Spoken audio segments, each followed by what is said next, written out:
감사합니다. Thank you very much. In Korean.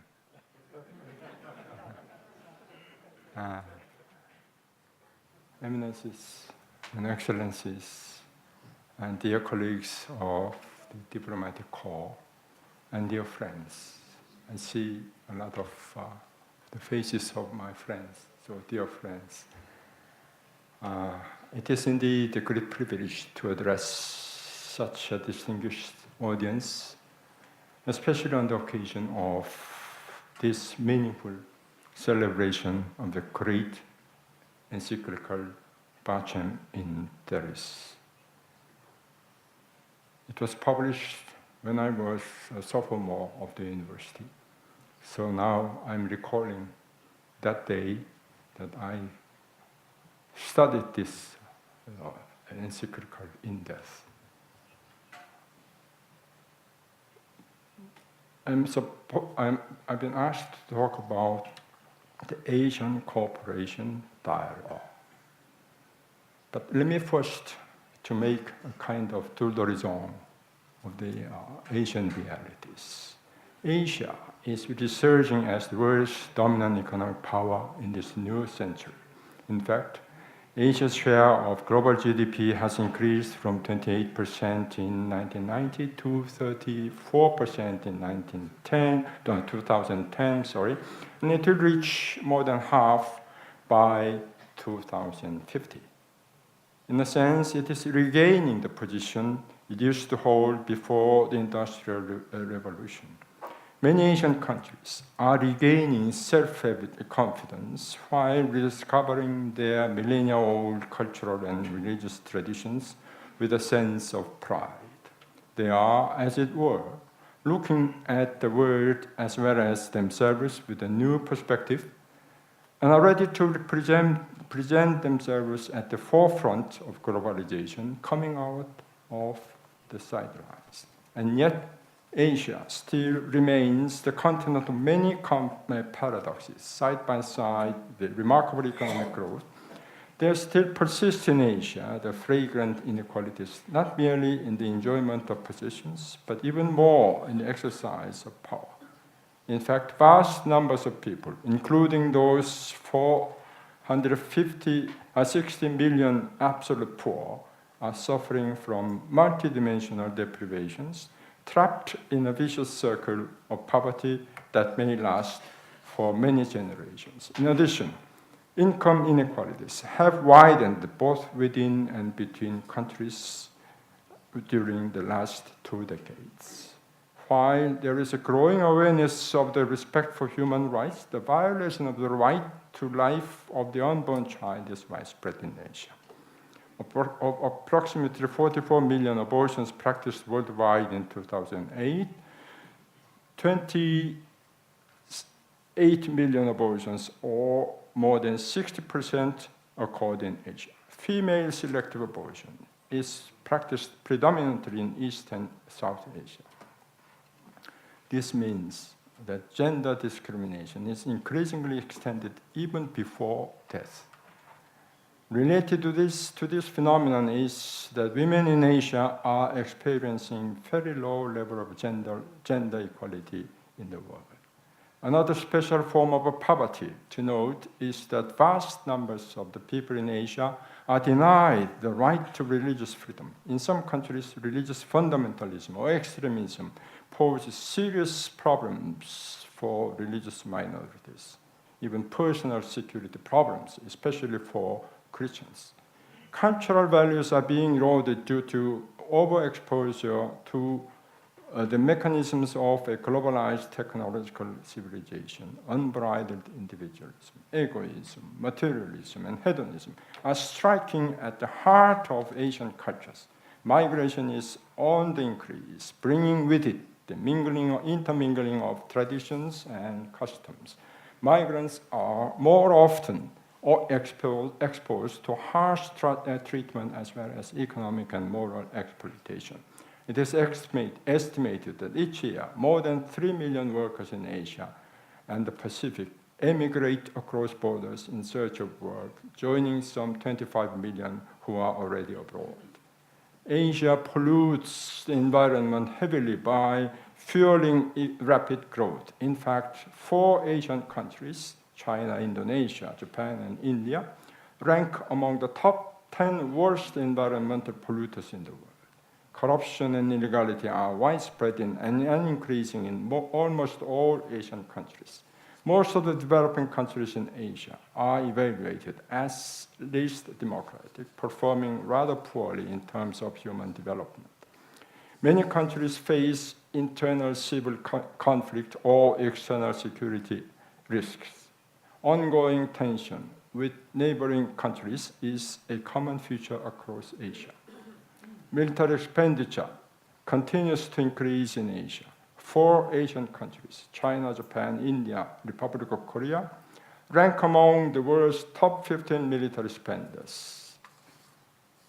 These complex realities clearly indicate that remarkable growth has not been accompanied by authentic development, and that present economic, social, and cultural structures are ill-equipped to meet the demands of genuine development.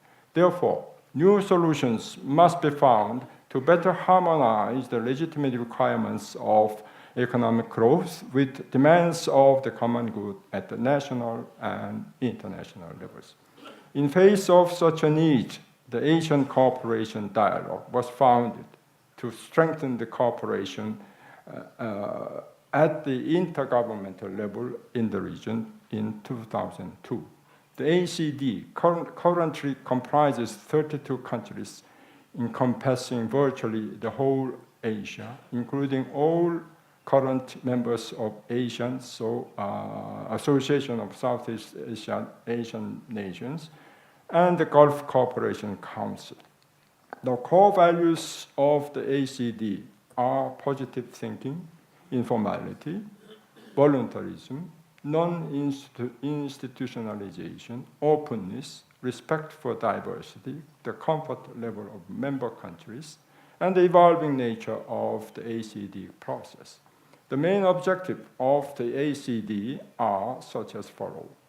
First, to promote interdependence among Asian countries in all areas of cooperation by identifying Asia's common strengths and opportunities, which will help reduce poverty and improve the quality of life for Asian people. 2, to expand the trade and financial market within Asia and increase the bargaining power of Asian countries in lieu of competition, and in turn enhance Asia's economic competitiveness in the global market. 3, to serve as the missing link in Asian cooperation by building upon Asia's potentials and strengths through supplementing and complementing existing cooperative frameworks so as to become a viable partner for other regions. 4, to ultimately transform the Asian continent into an Asian community capable of interacting with the rest of the world on a more equal footing and contributing more positively towards mutual peace and prosperity. So, starting from the cooperation in enhancing Asia's economic competitiveness in the world market, the ACD aims to ultimately form an Asian community which is expected to act as a major player in its own right within the global system. It is to be noted that the ACD is a forum rather than an organization. As such, it works in 2 dimensions, dialogue and projects. The dialogue dimension consists of annual ACD ministerial meetings. Foreign ministers also meet on the sidelines of the UN General Assembly to review ACD cooperation in specific projects and strengthen the voice of Asia in the global arena. On the projects dimension, currently the ACD member countries promote close cooperation in 20 diverse areas such as poverty alleviation, energy, tourism, science and technology, and so forth. The ministers of foreign affairs who meet annually constitute the ACD's higher body. In between the annual ministerial meetings, foreign ministers also meet on the sidelines of the UN General Assembly, where they discuss the progress of ACD project cooperation and exchange their views on key international and regional issues. One of the recent milestones in this evolution is the establishment of the Asia Cooperation Dialogue Summit, which is expected to enhance cooperation among member countries. The first ACD summit was held in Kuwait in 2012, and the next two summits are slated to be held in Thailand 2015 and Iran 2018. It is to be noted that project selection and implementation proceed on a voluntary basis and need not require our consensus from all member countries. Member countries volunteer to become prime movers in the area of cooperation that best matches their interests and expertise, and take the lead by organizing seminars, forums, and training courses to promote regular exchange of information, experiences, and best practices among the participants on the project implementation.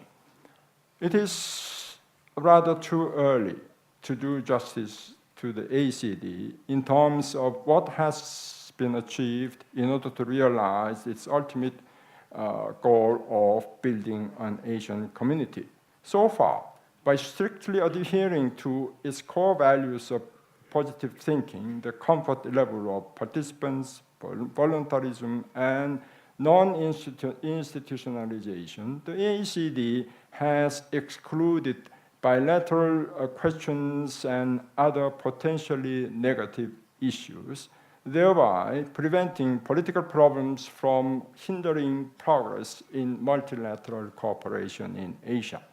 In fact, the ACD has achieved substantial progress both in dialogue and project dimensions, thereby increasing economic interdependence, which serves also as a powerful force for mutual restraint in Asia.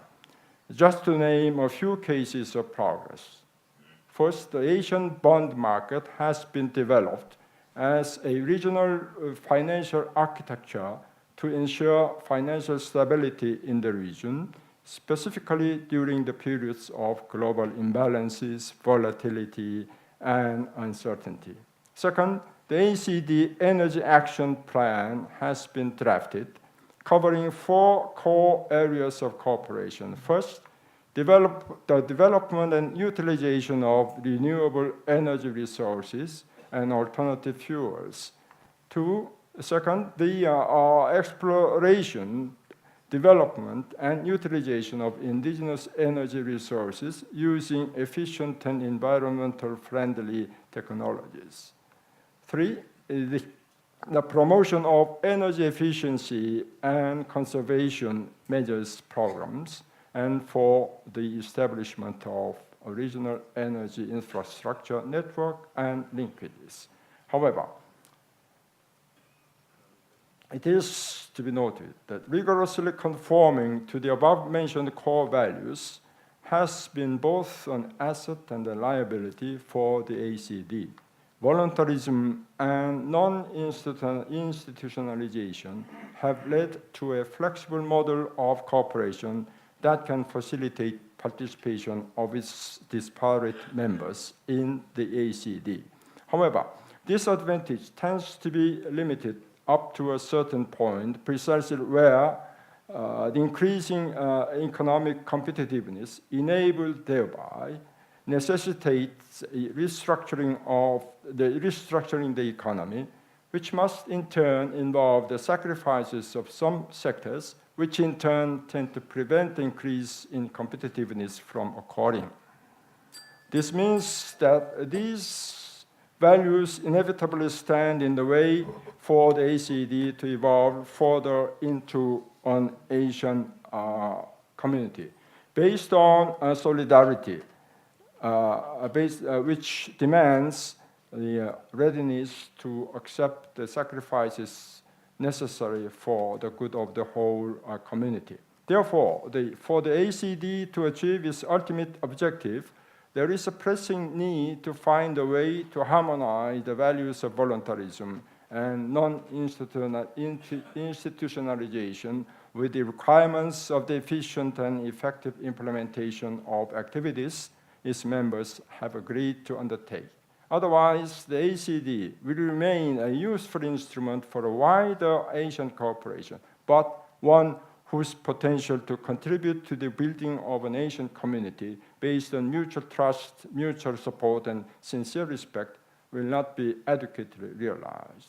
Asia is called upon to develop a valid model of the North-South as well as the South-South cooperation in the same geographic area, making solidarity an integral part of the network of economic, political, and social interdependence, which the current process of globalization is tending to consolidate. Needless to say, for the future path of the ACD, a key driver of all this is the will of peoples of Asia. What is urgently needed is an effective change of their mentality and lifestyles, in which the quest for truth, beauty, goodness, and communion with others for the sake of common good are the factors which determine their political, economic, social, and cultural choices. Especially those of leading countries have the moral obligation, according to the degree of each one's responsibility, to take into consideration the interdependence which exists between their conduct and the poverty and underdevelopment of so many millions of people. It is a duty of all towards all to work together to transform interdependence into solidarity, thereby ensuring a globalization in solidarity, globalization without marginalization, based upon the principle that the goods of creation are meant for all. Therefore, more positive attitudes towards migrants must be, maybe this part I can. How many minutes? Please, your conclusion. Conclusion, yes. But if you allow me 3 more minutes, I will conclude. Yeah. This is dealing with the part of the world where more than 60% of the population reside. So that factor also should be given a certain consideration, if I may say. So, well, I will try to be brief. I will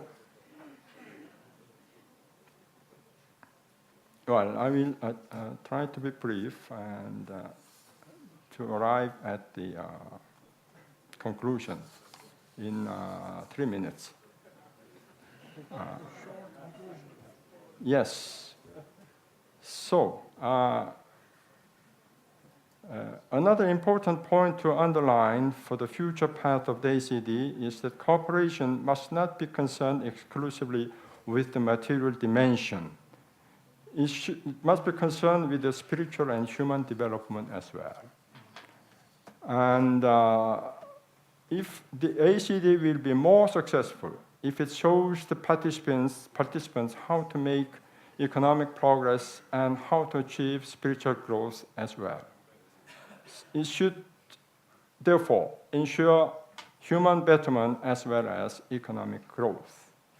And it should be noted that human betterment is a demand not merely of ethics, but also of economic logic.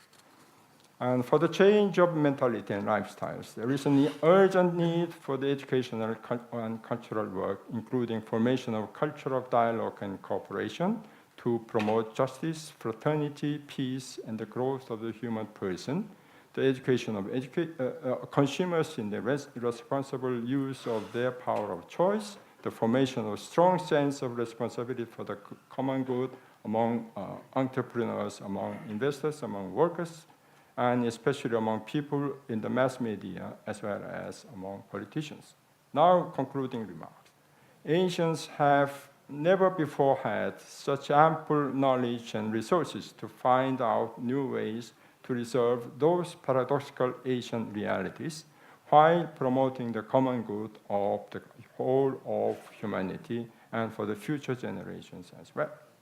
Every nation in Asia is required in duty to carry out a true and ever closer cooperation worldwide as well as regional.